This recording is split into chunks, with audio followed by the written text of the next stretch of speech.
اور کہیں اللہ تعالیٰ جنت کا تذکرہ کرتے ہوئے جنت کے اندر اپنے بندوں کو جو اللہ اپنا دیدار کروائیں گے اللہ اس کا تذکرہ فرماتے ہیں. کہیں قرآن کریم کے اندر اللہ تعالیٰ اپنے جنتی بندوں کو جب ان کے اوپر انعام و کرام کریں گے اور ان انعام و کرام میں سے ایک انعام یہ ہوگا فرمایا احل علیکم رضوانی فلا اسخط علیکم ابدا.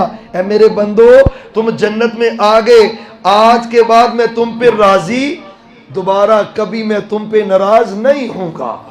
اور حدیث کے اندر آتا ہے جب یہ نعمت بندوں کو ملے گی جنت کے اندر اللہ تعالیٰ کی طرف سے جنتی کہیں گے اللہ جتنا مزہ اس نعمت میں آیا ہے کسی اور نعمت میں نہیں آیا.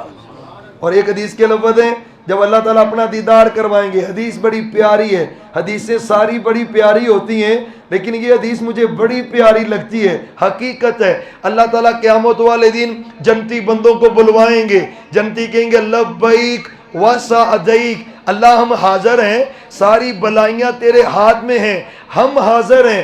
اللہ تعالیٰ کہتے ہیں تم راضی ہو, جنتیوں سے اللہ کہیں گے تم, دوسرے الفاظ میں یہ کہتا ہوں انشاءاللہ ہم سے اللہ کہیں گے تم راضی ہو, انشاءاللہ اللہ کہیں گے. آپ کو یقین نہیں, مجھے بڑا یقین ہے اللہ ہم سے کہیں گے اور تم راضی ہو. تو جنتی کہیں گے مال آتیتنا ما لم تؤت احد من العالمین, اللہ اتنی نعمتیں تو نے دے دی ہیں, ہم کوئی کسر باقی ہے, ہم بڑے راضی ہیں. اللہ کہتے ہیں نہیں, ایک نعمت باقی ہے جو میں نے تمہیں عطا کرنی ہے.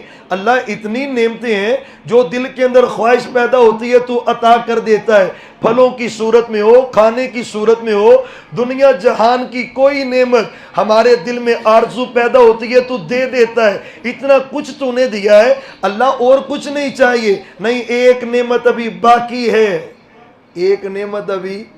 اور میں سمجھتا ہوں جنت کی نعمتوں میں سے سب سے بڑی نعمت ہے, سب سے بڑی نعمت ہے. فرشتوں اللہ تعالیٰ کہیں گے وہ نعمت میں تمہیں دینا چاہتا ہوں. اللہ نعمت کیا ہے؟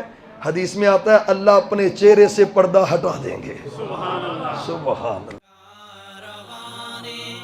دعوت قرآن و حدیث مرکز جمعیت اہل حدیث پاکستان.